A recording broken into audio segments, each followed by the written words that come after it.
নমস্কার, আমি জ্যোতিষী শ্রীনির্মল। আমার ইউটিউব চ্যানেলে আপনাদের সবাইকে স্বাগত।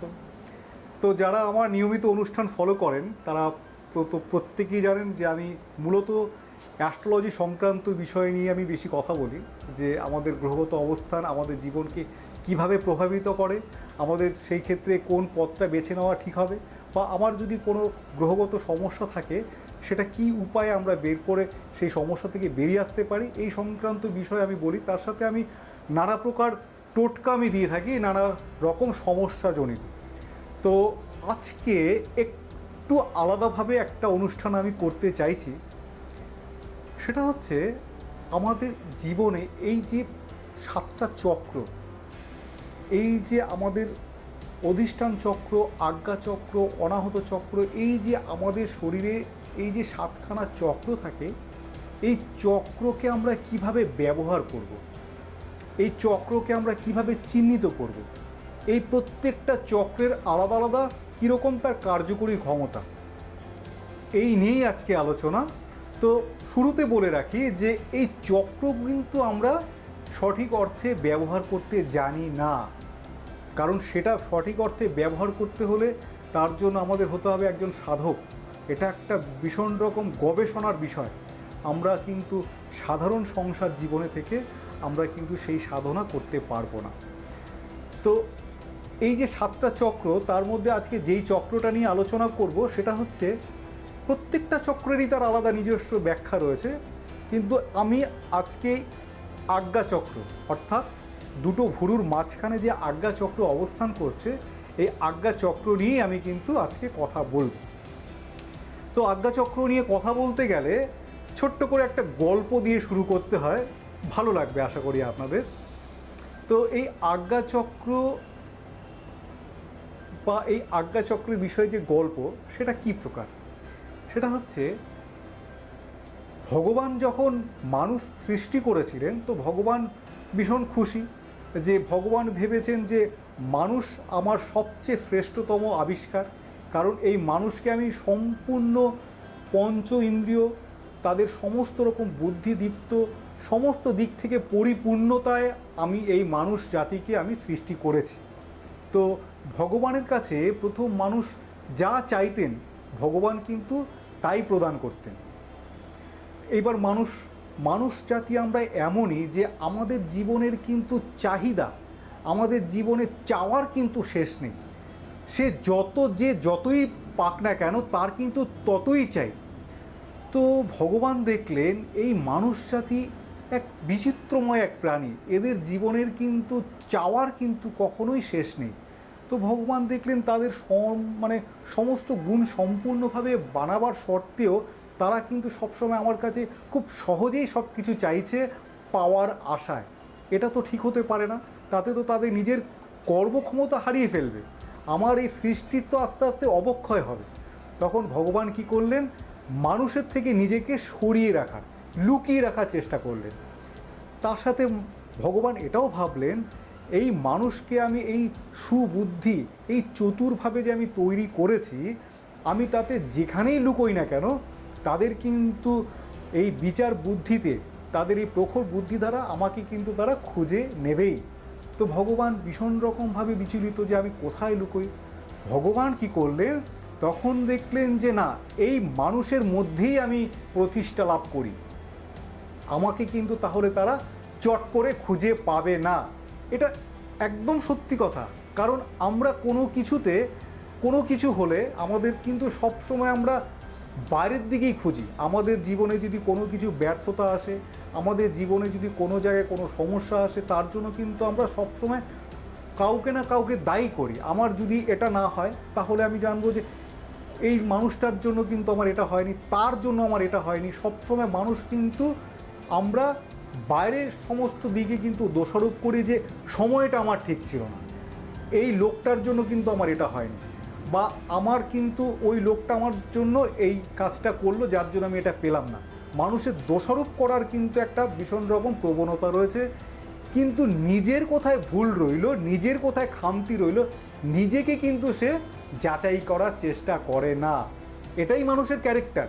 অর্থাৎ ভগবান দেখলেন যে আমি তাদের মধ্যেই আমি নিজেকে প্রতিষ্ঠা করি। অর্থাৎ মানুষ জাতি এমনই, সে কিন্তু সবসময় বাইরের দিকে খোঁজে ভুল ত্রুটি হলে, সে কিন্তু নিজেকে নিজে যাচাই করার চেষ্টা করে না।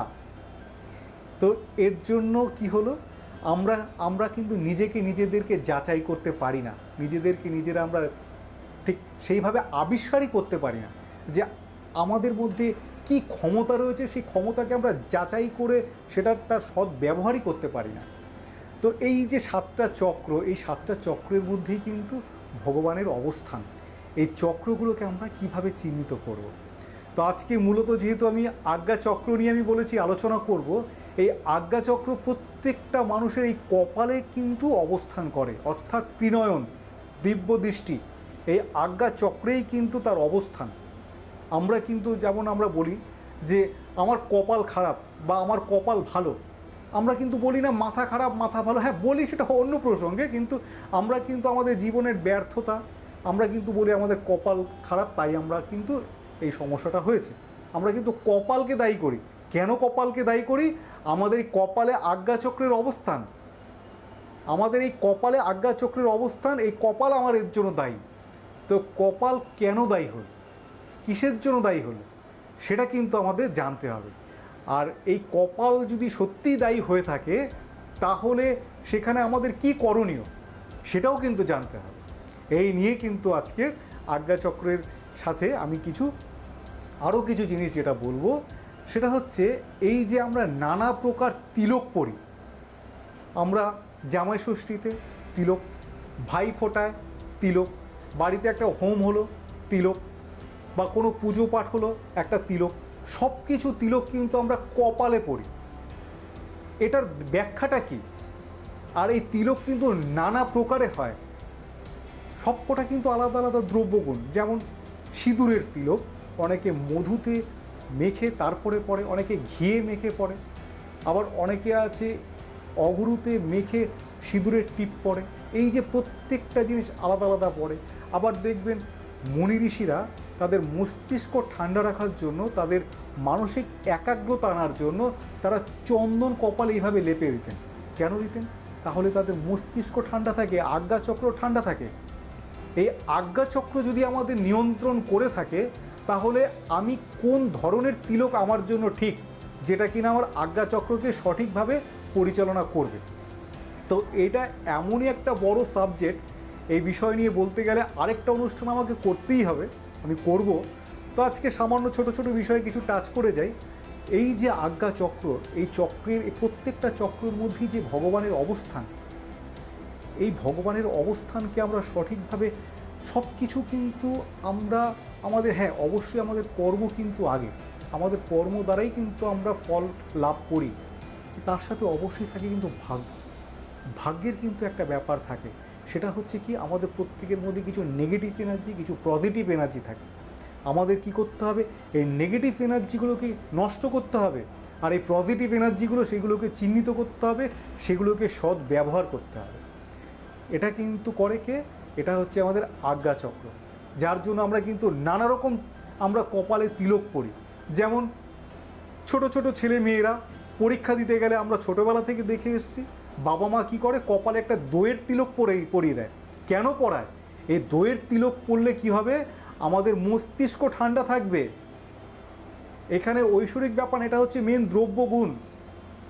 এই দইয়ের তিলক কিন্তু আবার আমরা এটাও বলি যে আপনি যদি আপনার ছেলে চিত্ত চাঞ্চল্য থাকে, চট কিছুতে নার্ভাস হয়ে যায়, পরীক্ষা, আমরা অনেক সময় দেখি যে পরীক্ষার আসরে জানা জিনিসও ভুলে যায়, অর্থাৎ আপনার আজ্ঞাচক্র কিন্তু সঠিকভাবে আপনাকে সঙ্গ দিচ্ছে না।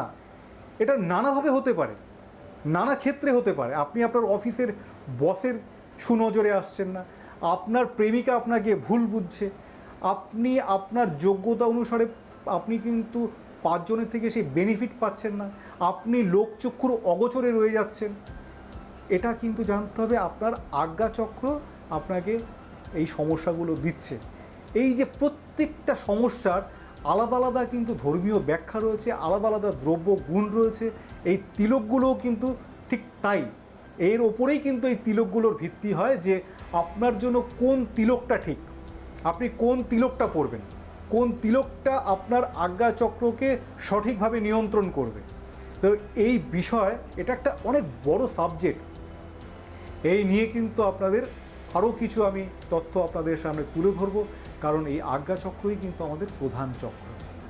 তো এর পরের অনুষ্ঠানে আমি বলবো যে এই আজ্ঞাচক্রে আমরা কি ধরনের তিলক করলে কি ধরনের সমস্যা থেকে আমরা বেরিয়ে আসতে পারি, আর আজ্ঞাচক্র আপনার জন্য কোন তিলকটা আপনার জন্য ঠিক, এই বিষয়টা নিয়ে কিন্তু এর পরের অনুষ্ঠানে আপনাদেরকে বলবো। খুব সহজ কিছু দ্রব্যগুণ, সহজ পদ্ধতি আপনারা অ্যাপ্লাই করে কিন্তু অনেক অনেক বেশি ভালো থাকবেন। আজকে এই পর্যন্তই, নমস্কার।